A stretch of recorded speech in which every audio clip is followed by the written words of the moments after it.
আসসালামু আলাইকুম রহমতুল্লাহি বারাকাতু। সুপ্রিয় এসএসসি শিক্ষার্থী বন্ধুরা, আশা করি সবাই ভালো আছেন। আপনাদের ইংলিশ ফর টিউটর 5 পেপারের ইউনিট 1 এবং লেসন 1 এর আপনাদের কিন্তু এই পার্টটা আছে। আমি আজকে আপনাদেরকে সম্মুখে চেষ্টা করব খুব সুন্দর করে অর্থ ভেঙে ভেঙে এটার ইনশাল্লাহ ফুটে তোলার জন্য অর্থ। ইনশাল্লাহ আশা করি সাথে থাকবেন। এ টু জেড এটার অর্থ ইনশাল্লাহ আমরা দেখে দিতে পারবো আপনাদেরকে।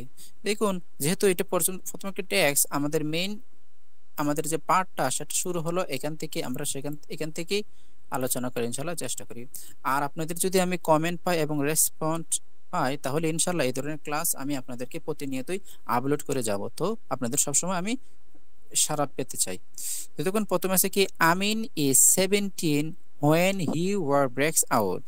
তাহলে দেখেন আমিন, আমি এখানে বাংলা প্রত্যেকটা শব্দ তো দিয়ে দিয়েছি, অনুবাদ দিয়ে দিয়েছি এখানে এবং উচ্চারণ দিয়ে দিয়েছি। এবার ভেঙে ভেঙে দিয়েছি যাতে করে আপনারা ভালোভাবে পড়তে পারেন। দেখুন, এইভাবে আপনি যদি প্রত্যেকটা লাইন ভেঙে ভেঙে পড়েন, তাহলে আপনাদের কি হবে, আপনি যখন মাল্টিপল চয়েস কোয়েশ্চেন্স আছে এবং আপনাদের যখন এই শুরুতে এই 7টা এমসিকিউ থাকে এবং 5টা প্রশ্ন উত্তর দিতে বলে, আপনি এখান থেকে 17 মার্ক টোটাল আপনার অনায়াসে এগুলো তুলতে পারবেন, যে কোনোভাবে আপনাদেরকে ঘুরিয়ে পিছিয়ে দিলে। যাই হোক, আমরা মূল আলোচনা চলে যাই। আমিন ইজ 17, আমিনের বয়স হলো 17। দেখুন, তাহলে আমি বলি আই এম 17, আমার বয়স হলো 17। হি ইজ 17, তার বয়স হলো 17। হোয়েন, এখানে হোয়েন অর্থ যখন আসতেছে, দ্য ওয়ার ব্রেকস আউট, দেখো তাহলে কি ইজ 17, তার বয়স হলো 17, হোয়েন যখন, দ্য ওয়ার যুদ্ধটি ব্রেকস আউট শুরু হয়ে পরে। আমি কিন্তু দেখেন আমিন এ 17 when the war breaks out, আমি প্রত্যেকটা শব্দ অর্থ দিয়েছি। তাহলে অর্থ কি আসলো, যখন যুদ্ধ শুরু হয় তখন আমিনের বয়স 17। নেক্সট সেন্টেন্স, অন মানডে, দেখুন ওয়ান অর্থ কি এক, মানডে অর্থ আমরা কি জানি, সোমবার। তাহলে ওয়ান মানডে এক সোমবার। তাহলে আপনি যদি বলতে পারেন ওয়ান ফ্রাইডে এক শুক্রবার, ওয়ান স্যাটারডে এক শনিবার। এভাবে আপনার স্পোকেনের ক্ষেত্রে সেন্টেন্স তৈরি করতে পারেন। আফটার অর্থে কিন্তু পরে, আফটার সাপার, তাহলে ওয়ান মানডে এক সোমবার, আফটার সাপার রাতের খাবারের পর। আমরা জানি ডিনার অর্থ রাতের খাবার এবং সাপার অর্থ আপনি সব মনে রাখবেন রাতের খাবার। দেখুন, আফটার সাপার রাতের খাবারের পর, মানে কি ওয়ান মানডে এক সোমবার, আফটার সাপার রাতের খাবারের পর, হি অ্যানাউন্সেস সে ঘোষণা করে, তাহলে সে ঘোষণা করে যে he will go to war, সে যুদ্ধে যাবে। দেখুন, হি অ্যানাউন্সেস, এটা কিন্তু আমরা যদি টেন্স ধরি সেটা কিন্তু প্রেজেন্ট ইনডিফিনিট টেন্স হয়ে যায়, আর এটা যদি আমরা টেন্স ধরি সেটা কিন্তু ফিউচার ইনডিফিনিট টেন্স হয়ে যায়। তাহলে আমরা জানি শেল উইল আছে, এখন ভার্বের সাথে এস আছে। তাহলে কি হি অ্যানাউন্সেস, সে ঘোষণা করে, he will go to war, সে যুদ্ধে যাবে। তাহলে কি এক সোমবার রাতের খাবারের পর সে ঘোষণা করে সে যুদ্ধে যাবে। এখানে আমরা জানি হি দ্বারা কাকে বোঝানো হচ্ছে, হি দ্বারা এখানে আমিনকে বোঝানো হচ্ছে, যেহেতু তার প্রনাউন ব্যবহার করা হয়েছে। তারপর দেখুন, সুনাবান shrieks in surprise, you want to leave me alone। তাহলে কি সুনাবান shrieks in surprise, আমরা দেখুন সুনাবান অর্থ কি, সুনাবান তার মায়ের নাম হলো সুনাবান। এখন আমরা যদি পরীক্ষার মধ্যে প্রশ্ন আসে আমিনের মায়ের নাম কি, আমরা উত্তর দেব সুনাবান। তারপরে কি আমরা দিছি, শিক্স অর্থ হলো চিৎকার করে ওঠে। তার মানে কি, সে আমিন যখন বলে সে যুদ্ধে যাবে, তার মা যুদ্ধ করে চিৎকার করে ওঠে ইন সারপ্রাইজ, মানে বিস্ময়ের সাথে সে চিৎকার করে উঠে, you want to leave me alone, তুমি আমাকে একা রেখে যেতে চাও, মানে তুমি আমাকে একা রেখে বাড়ির মেয়েদের রেখে যেতে চাও। কিভাবে এটা সম্ভব, বাংলা অনুবাদ, সুনাবান বিস্ময়ে চিৎকার করে তুমি আমাকে একা রেখে যেতে চাও। তারপরে বললো কি, ইট উডন্ট টেক লং।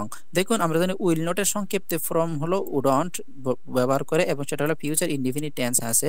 ইট উডন্ট টেক লং মা, মানে ইট উডন্ট টেক লং মা। দেখুন এখানে দিয়ে দিয়েছি ইট উডন্ট টেক লং, সময় বেশি লাগে না মা, মানে মাকে বোঝানো হয়েছে। হি এশিওরস হার মানে মহিলার ক্ষেত্রে শি, হার এখানে সাবজেক্ট অবজেক্ট, পজিটিভের ক্ষেত্রে ব্যবহার করে অবজেক্টও হয়। তো দেখুন, হি এশিওর হার, সে তাকে আশ্বস্ত করে আই উইল বি। দেখেন এটা আই উইল বি, এটাতে উইল বি বোঝায়, আই উইল বি ব্যাক সন, আমি খুব শীঘ্রই ফিরে আসবো। আফটার দ্য ট্রেনিং, মানে আফটার দ্য ট্রেনিং এর পর, অর্থাৎ প্রশিক্ষণের পর, অর্থাৎ আফটার দ্য ট্রেনিং, আমি প্রশিক্ষণের পর ফিরে আসবো। তার মা যখন চিৎকার করে ওঠে, তুমি আমাকে একা রেখে যেতে চাও, তখন সে সুনাবান বলতেছে, সে বলতেছে মা বেশি সময় লাগবে না। সে তাকে আশ্বস্ত করে, মানে সান্ত্বনা দেয়, প্রশিক্ষণে শেষ করে আমি তাড়াতাড়ি ফিরে আসবো। That night সুনাবান cannot sleep। তার মানে কি, সুনাবান মানে কি, সুনাবান হলো তার মার নাম। তার মা যখন রাতের খাবারের পর তার এই আমিন যখন তার মাকে যখন এই কথা বললো, তখন সুনাবানের মা সুরে সুনাবান, তখন সে কিন্তু সে রাতে আর ঘুমাতে পারে নাই। দ্যাট নাইট, সে রাতে সুনাবান ক্যানট স্লিপ, ঘুমাতে পারেনি। তারপর দেখবেন আফটার সান আপ মানে কি, আফটার সান আপ শব্দ অর্থ হলো সূর্য ওঠার পর। আমরা যদি বলি বিফোর সান আপ, বিফোর থেকে সূর্য ওঠার পূর্বে, ওকে। উইথ সান আপ, সূর্য ওঠার সাথে। উইথাউট সান আপ, সূর্য ওঠা ছাড়া। ঠিক আছে, আমরা এইভাবে সেন্টেন্স তৈরি করতে পারবো। শি ওপেন্স, আমরা জানি ওপেন থেকে আসছে কি, ওপেন সেটা হলো প্রেজেন্ট ইনডিফিনিট টেন্স, বারবার সাথে এস অথবা এখানে এস যুক্ত আছে। শি ওপেন্স মানে সে কুলে, মানে সূর্য ওঠার পরে, মানে যখন আমিনের মা যখন ঘুম থেকে উঠছে, তখন সে করতে, সে সূর্য ওঠার পরে শি ওপেন্স দা ডাক কূপ। আমরা জানি কূপ অর্থ হলো কোনো একটা খাঁচা অথবা কোনো একটা বাসা, আর ডাক অর্থ হাঁস। ডাক কূপ অর্থাৎ হাঁসের ঘর বা হাঁসের খাঁচা কুকুলে, অর্থাৎ পুরোটা অর্থ কি আসছে, সূর্য ওঠার পর সে হাঁসের খাঁচা কুলে দেয়। The flock, the flock steams, the flock out steams, the flock steams, the flock মানে কি, আমরা জানি ফ্লক অর্থ হলো হাঁস, এবং সোন অর্থ কিন্তু হাঁস, আর ফ্লক মানে হাঁসের দল। আউট বাহিরে, আউট স্ট্যাচ, স্ট্যাচ অর্থ মানে কি, আমরা জানি স্ট্যাচ অর্থ শরীর টানায়। আমরা জানি হাঁস যখন বাহিরে যায়, গ্রামে অঞ্চলে যারা আছে বিশেষ দেখবেন, তারা কিন্তু দুইটা পাকে মিলে এভাবে শরীরটাকে এবার টানিয়ে টানিয়ে দেয়। এন্ড কোয়াক্স, এবং কোয়াক্স অর্থ কি, আমরা জানি কোয়াক্স অর্থ কোয়াক অর্থ কোয়াক কোয়াক শব্দ করে, হাঁস যারা কোয়াক কোয়াক শব্দ করে, কোয়াক কোয়াক শব্দ করে। Around her for their morning মিল, অর্থাৎ আমরা জানি মিল অর্থ কি খাবার, মিল অর্থ খাবার কিংবা খাবারের তালিকা। তাহলে কি আসলো, মর্নিং মিল খাবারের তালিকা। তার মানে আমরা পুরোটা অর্থ যদি বসি, হাঁসের দল খাঁচা থেকে বেরিয়ে আসে, শরীর ঠানায় ও কোয়াক কোয়াক করে চারপাশে ঘুরে বেড়ায় খাবারের জন্য। তারপর কি আসলো, she takes, আমরা যেন টেক থেকে আসছে কি টেক্স, সেটা কিন্তু present indefinite tense. she takes longer than usual মানে কি, সে অন্যান্য দিনের চেয়ে বেশি সময় নেয়, মানে আজকে খাবার দিতে অন্যান্য দিন থেকে বেশি সময় নিয়েছে। she mix, সেটা কিন্তু প্রেজেন্ট ইনডিফিনিট টেন্স। সে মিশ্রণ করে, মিক্স মানে কি মিশ্রণ করে, ওয়াটার উইথ রাইস, আমরা জানি ওয়াটার উইথ রাইস, ওয়াটার থেকে পানি, উইথ রাইস মানে কি এর সাথে রাইস, ওয়াটার পানির সাথে কি মিক্স করে, রাইস হাস্ক, হাস্ক আমরা জানি কি হাস্ক অর্থ ধানের ভুসি, আমরা যদি ধান, রাইস অর্থ চাল কিংবা ধানও বোঝায়, তাই হাস্ক অর্থ ভুসি, তাহলে ধানের ভুসির সাথে সে মিক্স করে, যেটা আমরা কি বলি কুড়া, কি ইন এন আর্থেন বাউল মানে কি, আর্থেন বাউল অর্থ মাটির বাটি, মানে সে মাটির বাটিতে যখন সেটা ধানটা যখন মিশ্রণ করে, এবং পুটস এবং রাখে ইট ডাউন, এবং পুট ইট ডাউন এবং তা নামিয়ে দেয়। আজকে এই পর্যন্ত, চাচ্ছি ক্লাস যাতে বড় না হয়। ইনশাল্লাহ আপনারা যদি এভাবে আমাকে যদি উৎসাহিত করেন, আমি এই ধরনের ক্লাস আপনাদেরকে আরো অনেক অনেক বেশি বেশি দেওয়ার জন্য চেষ্টা করব। আর শুরুতে যেহেতু ইজাকটা আপনারা একটু নিজে নিজে পড়ে নেবেন, দেখেন এটা কিন্তু একটা শুরুতে যে economy and education are two major factors, economy শিক্ষা, সরি অর্থনীতি এবং এডুকেশন শিক্ষা আর টু মেজর, দুইটা ফ্যাক্টরস আছে। এভাবে আপনারা এটা পড়ে নিতাম, যেটা যে পেসিসটা লিখেছে story by Bangladeshi writer Rahat Abir, যেটা বাংলাদেশি রাইটার রাহাত আবির লিখেছে।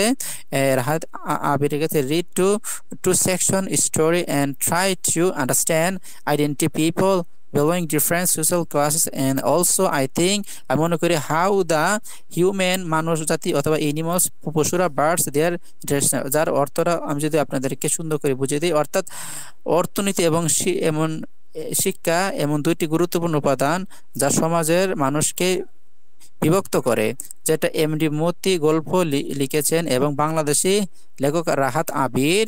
গল্পটি দুইটি অংশ পড়ো, চেষ্টা করার মানুষের পরিচয় বোঝার যারা বিভিন্ন সামাজিক শ্রেণীর অন্তর্ভুক্ত। এছাড়াও ভাবো কিভাবে মানুষের, প্রাণী এবং পাখির জগৎ একে অপরের সাথে সম্পর্ক যুক্ত। আশা করি ক্লাসটা ভালো লাগলে অবশ্যই বন্ধুদের সাথে শেয়ার করে দিবেন এবং তারাও যেন সেই শিক্ষা থেকে বঞ্চিত না হতে পারে। তো ভালো থাকবেন, সুস্থ থাকবেন। যদি ভালো লাগে থাকে ইনশাল্লাহ আরো উৎসাহিত করবে আমাদেরকে এমন ক্লাস নেওয়ার জন্য। আসসালামু আলাইকুম রহমতুল্লাহি ওয়া বারাকাতুহু।